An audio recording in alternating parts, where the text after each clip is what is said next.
Hello guys and gals, me Mudahar. I went to a Bass Pro Shops and I'll be real, it was the best experience of my life. You know, the only place where you can buy some of the wildest stuff, nice candy next to all of the lead firing applications imaginable. But of course, ladies and gentlemen, this isn't a video about my time at a Bass Pro Shops, okay? I thought it was a great experience, but for every good experience in life comes a bad one. Now, you probably have realized that, whoa, that Star Wars Battlefront Classic Collection is Steam's 9th worst scored game. Now, I feel like the Battlefront franchise is like cursed, okay? Like, they haven't had a good release for like 3 releases, all right? Like, come on now. And I'm not even counting the Battlefront 3, like, leak that happened. If you don't know what I'm talking about, Internet Archive and Xenia Emulator. Woo, figure it out, boys.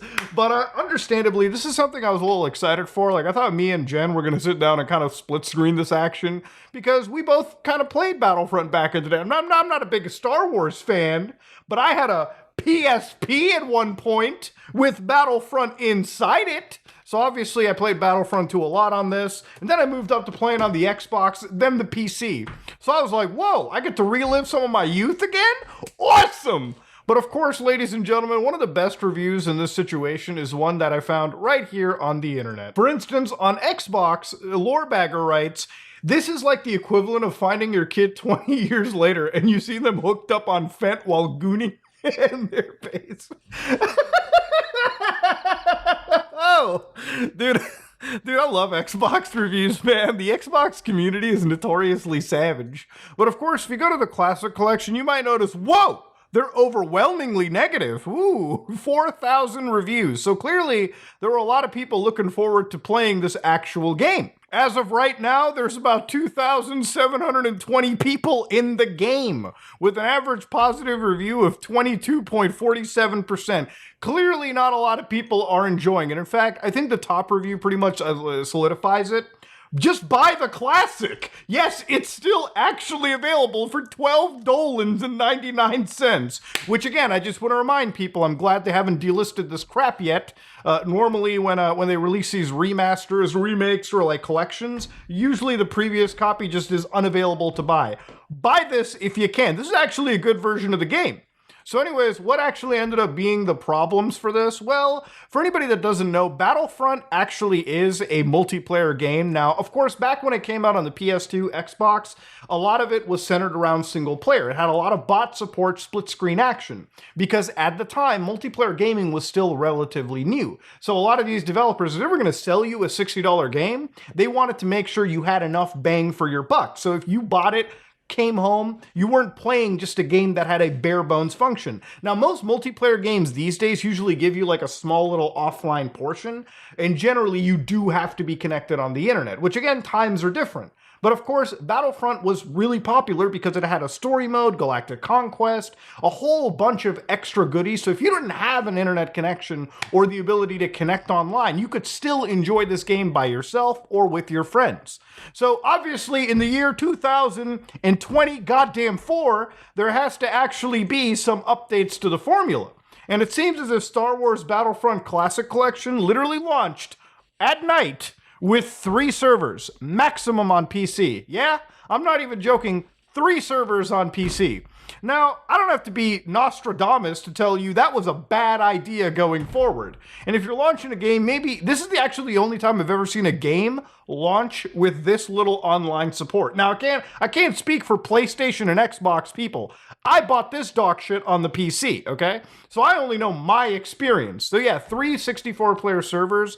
And don't get me wrong, by the time everyone started downvoting this game, rightfully so, that's when they kind of fixed stuff up and maybe you got like 10, 15 more servers. It still wasn't actually great. It still wasn't a good experience. See, this game dropped with like the worst support possible. We're talking controller issues. If you were on the PC and you had like an ultra-wide monitor or something, any resolution outside of 1080p was already met with the most like disdain by this game, which is actually hilarious because the original PC versions from 2 decades ago at this point, all right, almost, those games run better underneath the PC than a modern 2024 PC release released by Aspire Media. Maybe they were aspiring to be the worst release imaginable. Who knows, right? Maybe that's the goal.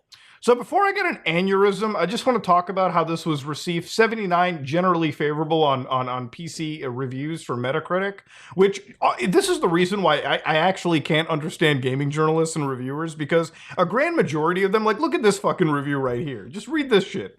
Star Wars Battlefront Classic Collection brings 2 timeless nostalgic games to modern platforms. While some old bugs slipped through along with what seems like new ones, the experience is authentic, runs phenomenally on modern hardware, and is just as fun as it was back in the day. Like, bro, how do you get paid to lie this easily on the internet? It's actually insane. So I'm going to show you some actual footage of what appears to be the game running exceptionally great on modern hardware. This is one of the clips I saw floating around by Rick Johnson. All right, let's watch this one. Whoa, that looks phenomenally great. Look at those textures, man. It's like I walked into the Lego Emporium. What's going on here? And you know what's insane? This isn't even PC. This is running on PlayStation. So this is running on a system that already has, like, you know, its shaders built. It's designed literally for this system, okay? This is an error that you would probably expect to see. Now, again, obviously, I think these errors happen usually when there's a graphical corruption, something going on. It literally just looks like a graphic corruption. But again, it's bad when you see this in a modern release, right? That has so many other issues on top of it. Now, I could continue to crap on this game, but I think what's really insane is the actual total size for this dog water as well. Now, if you tried downloading this game, it was somewhere between a 50 to 60 gigabyte download. To give you a quick understanding, Battlefront 2 alone, one game out of this 2-game collection, is like 9 gigabytes in size, all right? Like, seriously, you can actually go to Steam right now and just check quickly Battlefront 2 size, go to properties, and boy, oh boy, you'll be like, damn, Muda, it's 9.59 gigs. Now, obviously, there's people who are like, but Muda, there's some graphical upgrades, and you're actually right. Now, everybody's been trying to figure out why this is 60 gigabytes, and I don't know if they put the Death Star into the game or something, but even key users who are checking the folder properties for the actual, you know, the game, the Classic Collection, apparently, according to this user, the movies are around 15 gigabytes, which makes sense if you're making uncompressed 4K video, but then, of course, the map levels are like 500 megabytes each, so there's something to kind of wonder why it's leading up to 60 gigabytes. Like, what kind of stuff are they leaving uncompressed? There are mentions of AI upgraded textures, which makes sense. Obviously, it's a quick way to upscale your game. Doesn't normally mean every single texture is going to look good. There needs to be a lot of hand touching as well. Yeah, all in all, Aspyr made what appears to be a pretty lazy remaster, a pretty lazy upscale for pretty genuinely beloved games. And it really feels like the PC players, at least when it comes to the online, are like the most shafted. That's not to say if you buy this on an Xbox, PlayStation, or maybe even the Switch that you're also walking away unscathed. Like, dog, you had one chance to make 2 amazing games that probably weren't going to set the world on fire, but Jesus Christ. This is something that people were excited to relive their nostalgia. You just absolutely destroyed it in like 24 hours. Insane. So apparently even the audio in the game seems like it may be uncompressed, although I haven't exactly found confirmation about it. That said, the textures being like AI upscaled, imagine AI upscaling a game this old and expecting it to look as good as if it was redrawn by hand. And to understand, this wasn't a free release. This still cost like $40. So people were still putting their fat stacks down just to be able to play this dog water. Now granted, it didn't hit as hard as a traditional $60, $70 release, but goddamn, if you're making me pay for something, why pay for this when Helldivers 2 costs the same and is infinitely a better game with much more thought and optimization put into it?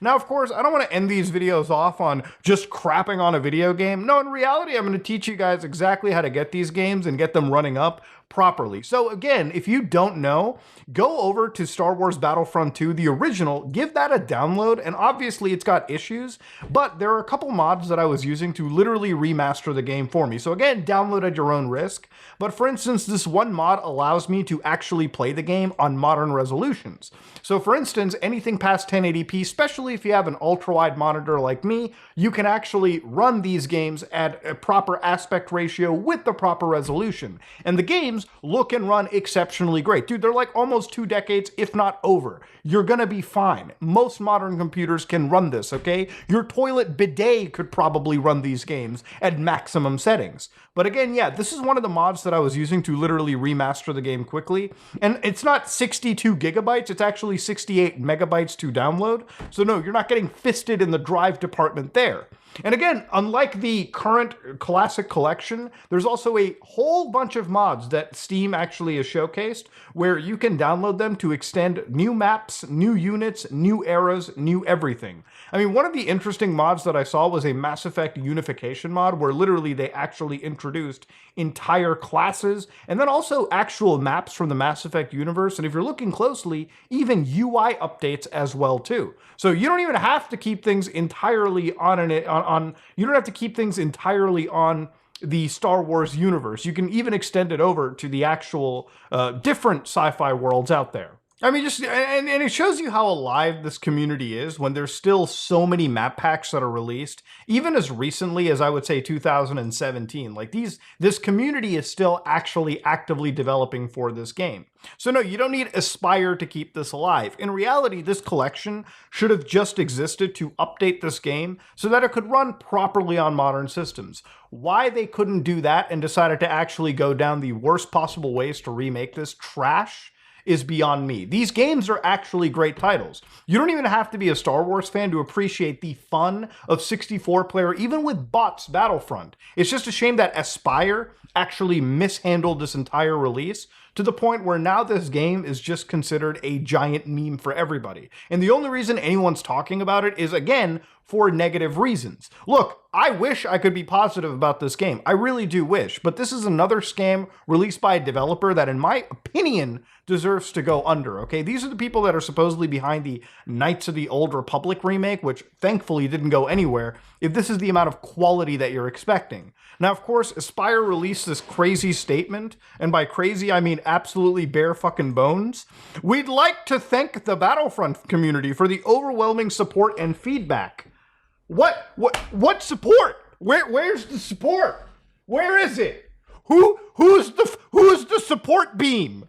All right, what's going on here? At launch, we experienced critical errors with our network infrastructure. The result was incredibly high ping, matchmaking errors, crashes, and servers not appearing in the browser. Yeah, there were around 10,000 people waiting to connect in, so this is a pretty botched online launch. Since launch, we've been working to address these issues and increase network stability. And we will continue our efforts until our network infrastructure is stabilized to prevent further outages.